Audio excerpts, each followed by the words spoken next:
Consentapatient, in simple terms, is a consent management platform. But unlike any other system, its emphasis lies on patient-centeredness, shared decision-making, and the notion of therapeutic alliance. Traditionally, obtaining informed consent is a single act. The patient presents, the physician explains what he or she wishes to do, and asks for the patient's agreement to implement investigations and treatment. The paperwork is signed, the forms filed, and consent is complete. This routine, static model of consent doesn't capture a significant component of proper consent: the fact that it's ongoing. Everyone agrees that obtaining capacitous consent is complex, and if done properly, navigating and documenting each patient's specific questions, differing priorities, individual perceptions, contradictory feelings, unspoken fears, politely reframed concerns, shifting emotions, impulses, and motivations is very challenging. The American Medical Association's guidance that a patient should be told what they want to know, not what the doctor thinks they should be told, has increased demands on physicians' time and levels of engagement, interpretation, and analysis. Traditional outpatient consent appointments are approximately 30 minutes, and a healthcare team performing 500 operations annually will spend 250 hours per year consenting patients. These consent requirements, an aggressive malpractice claims culture, complex patients and expectations, limited time and staffing, an increasingly elderly and disabled population, social distancing, and the drive for paperless shared records have rendered traditional consent obsolete. Improperly obtained informed consent is in the top 10 reasons for lawsuits, and 42% of physicians said they sacrificed more than 40 hours preparing for their defense. 71% of physicians felt that patients blame bad outcomes on them because they don't understand medical risks. 48% of physicians said that better communication and rapport with patients would have helped avert lawsuits. 18% of sued physicians said they would have kept better documentation. 8% said they would have spent more time with the patient, and 7% said that they should have explained or phrased things more carefully. So, Bloomsbury Health's physicians, familiar with the pitfalls of traditional methods of informed consent, set up a focus group with the objective to conceptualize a nuanced consent solution that's not an impediment to swift and efficient healthcare, but a technologically driven conduit for trust, respect, and effective therapeutic relationships across all specialties, procedures, and treatments.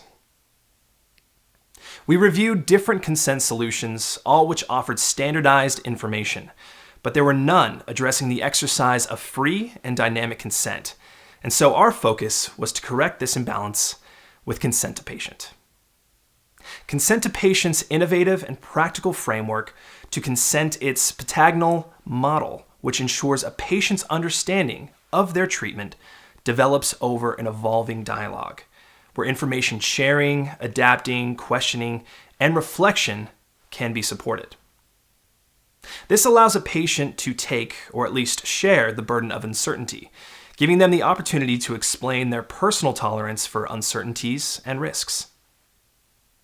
A patient's perceptions, priorities, and wishes can now be robustly assessed, documented, and communicated with their whole healthcare team, who can now rely on open, free, unpressured dialogue and rely less on their ability to rapidly decipher subtle, nonverbal cues.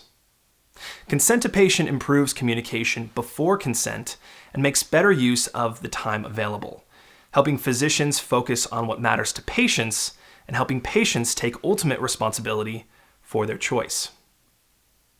Applying our patagonal model to assess this, we can see a one-off appointment in a physician's office and a preoperative request for a signature on a consent form on the morning of surgery are completely inadequate. It's not conducive to creating opportunities to reflect on the information provided, ask questions, discuss the options with family, and reach a considered decision. A familiar anecdote describing the traditional method is physicians can only be assessed in fast-paced outpatient appointments where life-changing conversations are considered routine and language used to explain treatment is often rehearsed and complex. Additionally, patients are anxious, reducing their ability to concentrate and retain information. Physicians will make objective, incisive judgments perceived are superficial and then generally have low availability afterwards for important follow-up discussions. Homebound elderly and disabled patients find appointments anxiety-inducing, inaccessible, expensive to attend. Verbal responses are spontaneous, unrehearsed, and perceived as indecisive and often emotive. Patients prefer simpler, bite-sized explanations where they can absorb over a period of time, particularly if they don't speak English fluently or have lower reading ages than expected. Patients often say they feel under pressure to go ahead with treatment without feeling in control of the decision. Patients also complain about the poor quality of documentation received, which might be a carbon copy of consent form provided on the day of their procedure. Traditional consent is paper-based and handwritten, meaning documents are often illegible, incomplete, unstructured, and non-attributable, lowering a physician's degree of accountability. Paper-based documents are often inaccessible months or years later, meaning they can't be retrieved and interrogated when required. Even digital consent solutions linked to an electronic health record are a paperless version of the same inadequate process. Increasingly, other clinical staff are asked to seek and obtain consent unsupervised in the same environment. They are not always suitably trained and qualified, or have sufficient knowledge of the proposed procedure and understand the risks involved. Nor do they often have the necessary skills of listening, sharing information, negotiating, and demonstrating empathy. Ready-made consent templates are often accused of trivializing consent and are simply a request for signature, where engaging in explaining, listening, negotiating, and responding to a patient in a shared and transformative process which affords respect and dignity is neglected. Many physicians have finely honed communication skills and an abundance of empathy, but even the best physician can miss the multiple perceptives that imbue consent. So this isn't just about giving physicians fancy gadgets and new tech to make their life easier. There is clearly much more at stake here. Consentapatient replicates the patagonal model of free and dynamic consent. Your patient can now be consented in their familiar surroundings, unflustered, and able to absorb complex information. Information transfer can now be completed at their convenience, giving them the opportunity to consult family and trusted friends. There is now ample time to reflect outside the bubble of a pressurized outpatient or teleclinic.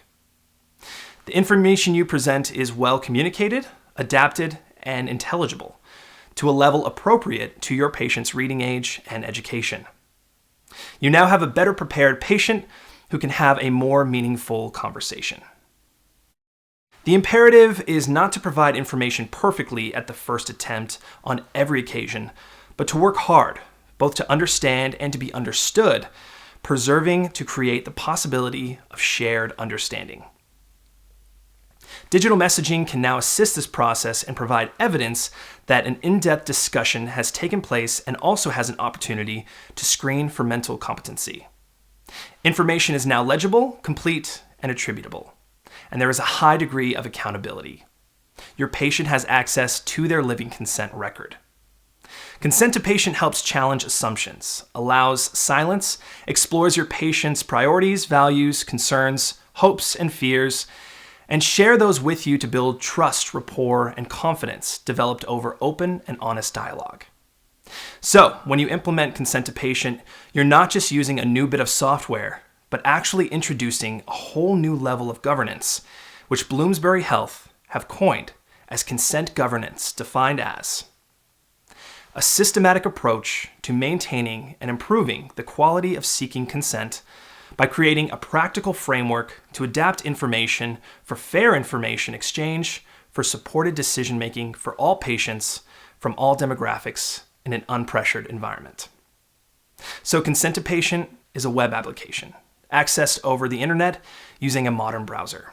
There is no need to download apps on personal devices or install software on hospital or outpatient surgery computers, it is completely managed by Bloomsbury Health in the cloud, so there's little to no burden on your local IT.